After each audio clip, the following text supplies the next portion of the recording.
Bonjour à tous. En Côte d'Or, une grande journée job dating pour l'enseigne Leclerc. Vous aurez la possibilité de participer à un entretien d'embauche sans inscription préalable en seulement 10 minutes aujourd'hui. En Côte d'Or, 4 magasins participent à l'opération. Parmi eux, les magasins de Beaune ou encore Dijon. Au total, 5000 postes sont à pourvoir dans l'Hexagone.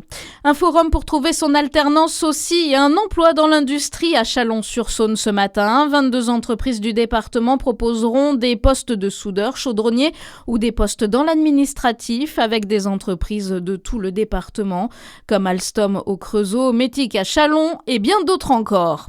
J-1 avant le second tour des municipales. Plus de 1500 maires doivent être élus demain. Depuis hier minuit, les candidats n'ont plus le droit de s'exprimer ni de tracter jusqu'à l'annonce des résultats. 17 millions de Français sont appelés aux urnes demain.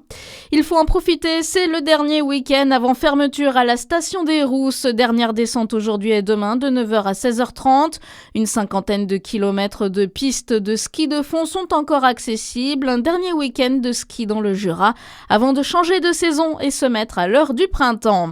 Sandrine Batala, officiellement installée en qualité de présidente du tribunal judiciaire de Besançon hier, lors d'une audience solennelle, celle qui a été juge des enfants a annoncé les pistes de travail pour les mois à venir, notamment des actions à conduire dans la protection de l'enfance. Elle souhaite une bonne circulation et l'exploitation de l'information au sein de la juridiction. Dans votre actualité aussi, Donald Trump, lui, a pour la première fois dit hier envisager de réduire graduellement les opérations militaires contre l'Iran. Près de 3 semaines après le début de la guerre, le président américain indique que son armée est sur le point d'atteindre ses objectifs sur place.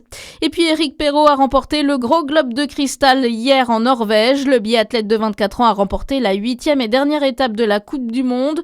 Le Jurassien Quentin Fillon-Maillet termine, lui, 14e. Bonne journée sur Fréquence Plus.